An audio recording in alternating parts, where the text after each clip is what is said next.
anyway, tonight, we have a legendary figure with us from rock and roll tonight, Mr. Chuck Berry.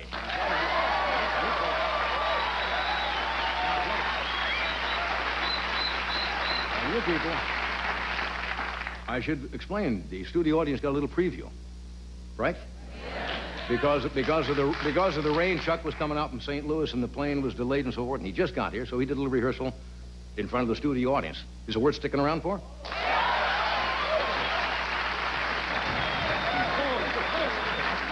Isn't that what he does, the duckball? I'm going to figure out how he does it. Chuck Berry is here, a young comedian by the name of Jan Karam is with us tonight, and an actor who's been in many, many things. You'll know him when he comes out here, Lane Smith. So thanks for coming. We'll be with you again.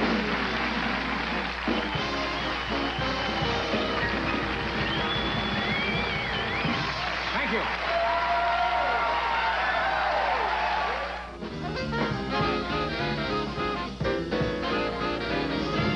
All right, friends,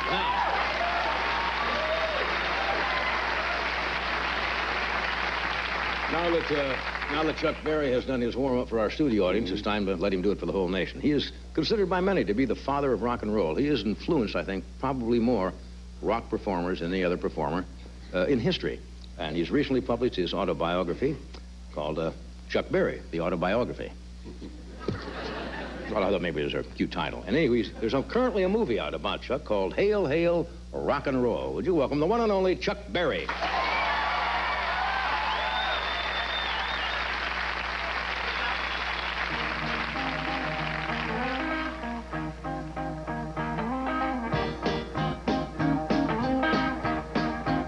Long distance information, give me Memphis, Tennessee. Help me find the party, trying to get in touch with me. Thank you. Could not leave a number, but I know who place to call. My uncle took the message and he wrote it on the wall. Oh, help me information, more than that I cannot add. Only that I miss her and all the fun we had. But we were pulled apart because her mom did not agree and tore apart our happy home in Memphis, Tennessee.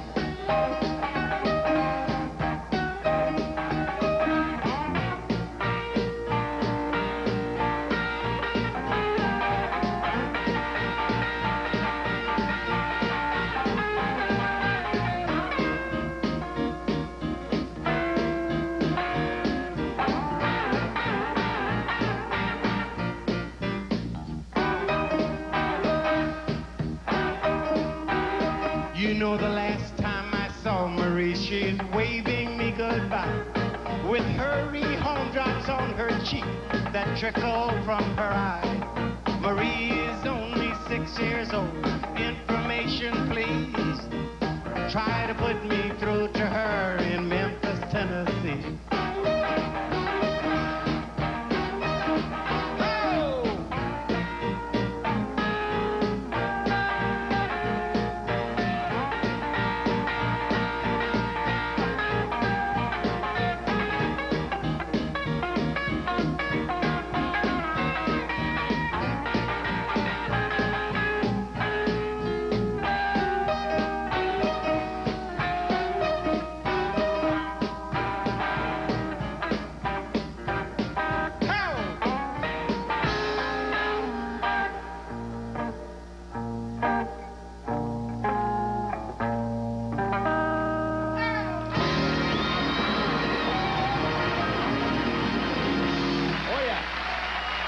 Chuck Berry. Yeah.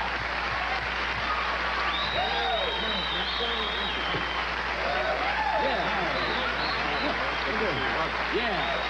Welcome. Hey, guys, good to hear. We thought we'd lost you today. Really? With this rain Yeah, and yeah, everything. I know you got some... coming in and you came out and performed here for our studio audience and had a few drips today, didn't you? What?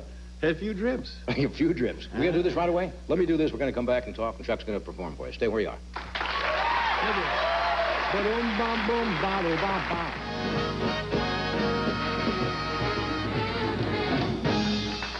Yeah.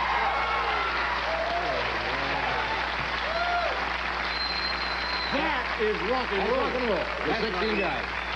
You were telling me when the band was playing, when you were a young kid, before you just taken up the guitar and just learning a few chords. Yeah. You envisioned All I wanted to to have do. a big backup band. Comp chords behind a big band. Tommy, give me a job. Give me a job. Rock and roll, they have tried to put away several times. Some of the critics, they said it was going to be a fad, it was going to die. It's never really gone away, has it? It's gone away. There it is. That was rock and roll. You hear me? Is that gone away? Not a bit. Been there 25 years. Yes. All right, Tommy. Now, a lot of the staff was sitting around saying, gee, Chuck's band ought to be here pretty soon, or his backup musicians. You don't have any. You don't travel with a band. You just... I'm thinking about... Yes. So you can't, no. I got a lock on these guys. You can't take these guys on the road. But you just travel with yourself. You just bring the acts in and go to work, right? A lot of the guys know my numbers, and but really, I stopped carrying a band because in the 60s, things got a little juicy, and then they got a little smoky in the late 60s. Yeah. And I didn't want any parts of it. Yeah, I understand. So on. I got to ask you a question now, and I'll see if you remember. What was the first year that you did the Dick Clark show? You remember? You have any idea? It was 18... And Clark looked just the same in 1890 as he does today. Really? Yeah. Do you remember the year? I think it was 56. Okay, now, it's absolutely true. You won't remember this. I didn't remember it until today. A few months ago, Dick Clark dropped a picture off at my office. I was sitting at a set of drums. I remember. Now, is this starting to make sense? Yes. And I was saying to Freddie DeCordova today, I says, that's strange. So I did a little research. I'm sitting at a set of drums, and Dick Clark sent this picture of both of us talking. And Dick Clark said, who are these two young guys? Clark looked exactly the same today as he did then. That's right. Okay. I was on his show, and I played a little drum solo, and he came over and said, Johnny, I understand you're going to introduce somebody in the American Bandstand. And guess what? And who did I introduce? Yours truly. Chuck Berry. Yours truly. And I didn't think of it until today. Just a little squirt then. That's true. Yeah, I was a little squirt, he said. I was hardly nationally known, but Dick at that time would get people who had been on national television to introduce new people. And this kept going through my mind, and sure enough, I remember In fact, I was a little squirt then. We were both little squirts then. Yeah. The walk you did for the studio audience a moment ago. Now, you're known for the duck walk. Was this a modified... You got a couple of... Can you just give me 10 bars? Do you want it easier to do out here? Or here? No, he's That great. here? He's great. Okay. Just 10 bars.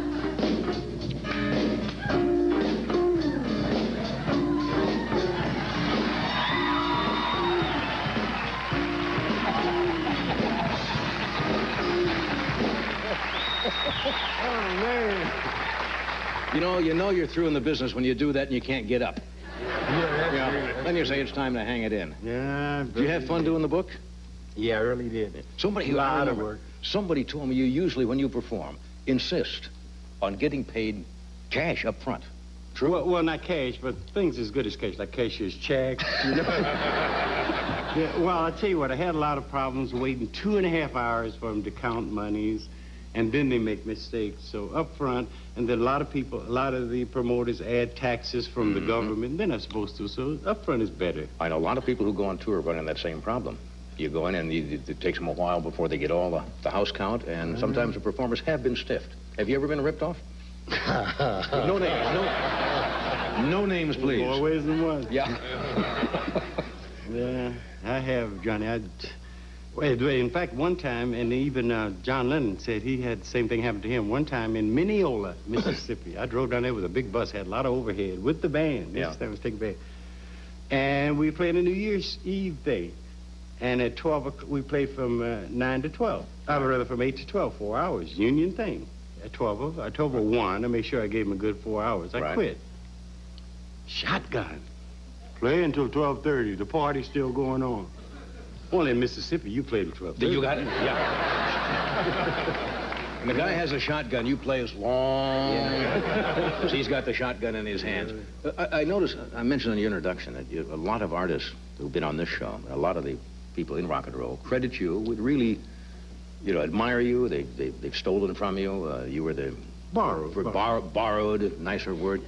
When you were getting started, who did you Who did you Here. I tell you, the main guy was Louis Jordan. Louis Jordan. Yeah, I wanted to sing like Nat Cole, with lyrics like Louis Jordan, with the swing of Benny Goodman, with Carl Hogan on, with Charlie Christian on guitar. Right. Playing Carl Hogan's riffs, who was Louis Jordan. Right.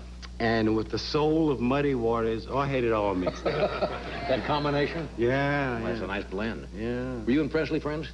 Yeah, when he was living, you know. Yeah, well, of course. I don't want no parts Do you still keep in contact, do you? Well, he's with Houdini, you know. We'll take a break. We'll be right back. When he was living.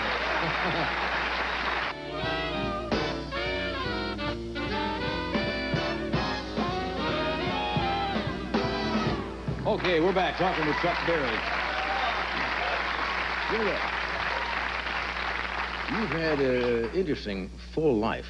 You, at one time, studied to be a hairdresser, right? Yeah, I did, yeah. Both of my sisters were hairdressers, and I Yeah. thought I'd follow through, you know. Anything to have that nice house, nice car, and money in the bank. Yeah. All the good things of life. Did you ever practice hairdressing for any length of time at all? Yes, I did. I put a few curls in my pocket, too, you know. It wasn't right, but, you know, I wanted to start off with a bang, you know. Yeah. I pulled a few, but they never knew it. I can pull it over and dress. Yeah. How about the prize fighting career now? Didn't you try that for a while? Golden gloves, yeah. Yeah, listen to this. On Monday night, there was no fight for me. On Tuesday, there's a week of Golden Gloves. Tuesday night, the guy didn't show up. That was great. On Wednesday night... You got a winning record so far. Yeah. Wednesday night, this big, fat, young kid came in. I'm not fighting him. So I won by default. Thursday night, they sent a brother in. He was a little taller than me. He'd been fighting 9 years, and I'd been fighting about 3 weeks. Ooh. And we had, in fact, it's in that book. That very bout is in that book. I ran all over the Yeah. Ran all over the Finally, he hit me, you know, and I was going to stay down my 8 counts, get back up and do what I could. It was but 3 rounds. Yeah. And the guy said, 1, 2, 9, 10. Swear to God, today I'll say he did it. You know, 1, 2, 9, 10. I was out. So that's your career, huh? That's it. So that was the end of the fighting career. Yeah, I'd rather be a lover than a fighter anytime. Yeah. You in your book mentioned you have been a guest of the government a couple of times. Yes, I've served with the government, you know. Yeah. I don't mean in the military service. I was talking to people maybe misunderstood. Make it clear, Johnny. Make it clear. I mean, you talk about being in jail. Yeah, seems like every 17 years I make a big mistake. 17 years? Every 17 years. That's like the 17-year cicadas, you know. They come out every 17 years. By the way, I'm in my 12th year, so in about 4 years I'm going to start watching. No, I just... Be real careful. Yeah, really. Tell me about the movie, Hail, Hail, Rock and Roll. Hail, Hail, Rock and Roll. We had a music coordinator, Keith Richards. Anybody know Keith Richards? Yeah, I think so. He worked my brain off. And for 7 days rehearsal, and at the 8th day we did the concert at the concert that you see in the movie. Right. And I was, and we had to go over pretty much all the songs, you know. Right. But here's what happened, Johnny. In the olden days when Chess Records had recorded me, you know, I was 29 years old. Okay. Right. Well, I was singing Maybelline, why can't you be true? You know, he raised the volume of the velocity of the record, and Maybelline, I sound like a kid, you know, because I was singing to teenagers. So Keith learned it at that high pitch. He wanted me to sing it at, what was that, 50, 60, at that same pitch. I can't do it. Without speeding up the record. Yeah. So that was the real problem, and it comes out in the movie. Anyway, I hope it's a big hit for you. Yeah. What are you going to do for us now? Do a little, how about, what was it, Tom? Beethoven. Ray, roll over Beethoven. Okay, sure. Cut that.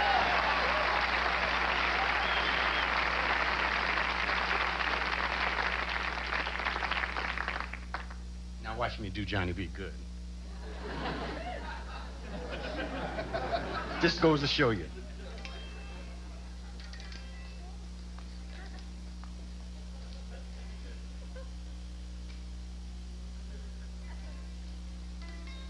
juice will come in a minute.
Great.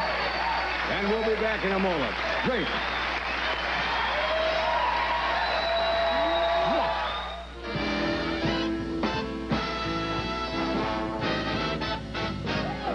Okay, we're back.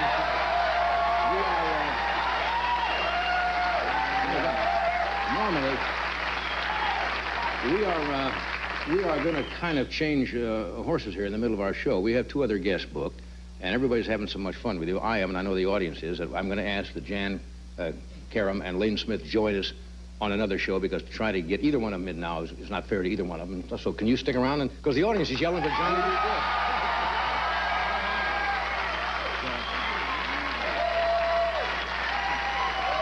Okay, now I want to ask you something else that they told me before you perform. Somebody said you once kicked the Rolling Stones off the stage. Yeah, Is that true? Yeah, I didn't know it was the Rolling Stones. Two guys came in the Palladium, and one started playing piano, one started playing guitar, and it got so good, they started playing so loud, louder than me, you know. And everybody was clapping and everything, you know. So I said, cool down now, this is a soft part of the song, you know. And he didn't cool down. I said, down, you know. Turn your box off, man. You know. They were riding right over? Yeah. So I said to him, off. And my secretary told me, you know who that was who put off stage? Yeah. Rolling Stones. Hey, Keith, come on back. I didn't know. Yeah, that's I funny. apologize to him. It looks like you still enjoy performing a great deal. I really do. I really do. When I'm near that mic and there's people looking at me, it just goes all through me. Yeah. Is this the same kind of reaction you get from this audience? Oh, this is a real mixture of an audience here tonight. Young people and middle and everything. Is this the general reaction you get? Yeah. Because I don't think that you played at any particular age at all anymore. When rock and roll first started, it seemed to play with the kids. But now the kids who started with the rock and roll aren't kids anymore. Just no age, Johnny. It's condition. Look at yourself. Yeah. Yes, see? Now, I tell you what, since you haven't had a chance, why don't you go over with Tommy?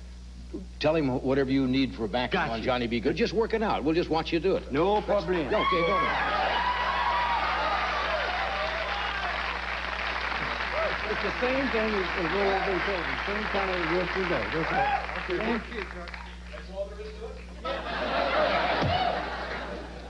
it? It makes it so easy. Yeah, all my rehearsals are 2 minutes, 3 minutes. No problem. With musicians, I didn't even have to go over there. Okay, Johnny be good. Johnny be good?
Well, this has been quite a night, I tell you.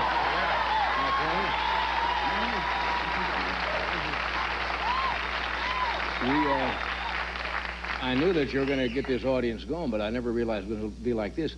And all the time I've been to the show, I can only remember a couple of times that entertainers, and for you people at home, the audience was standing after you finished over there, which is very seldom that they do. So, thanks. It was really fun. And once again, my... Excuse me. Got to get a room. Remember they used to say that? Nightclub comics used to do that. Yeah, got to get a room tonight. Never throw anything out. My apologies to Jan Karam and Lane Smith, and we've invited them to come back, and they told us what we could do with that offer. So instead, we are going in search of Harry Houdini. Anyway, Chuck, thank you. It was a lot of fun having you here. Yeah. Okay. Come on, Mike. Steve Lawrence will be here, Shelley Long, and we're going to make a phone call to my babysitter, Mabel Gaskill. Thanks. Have a nice evening.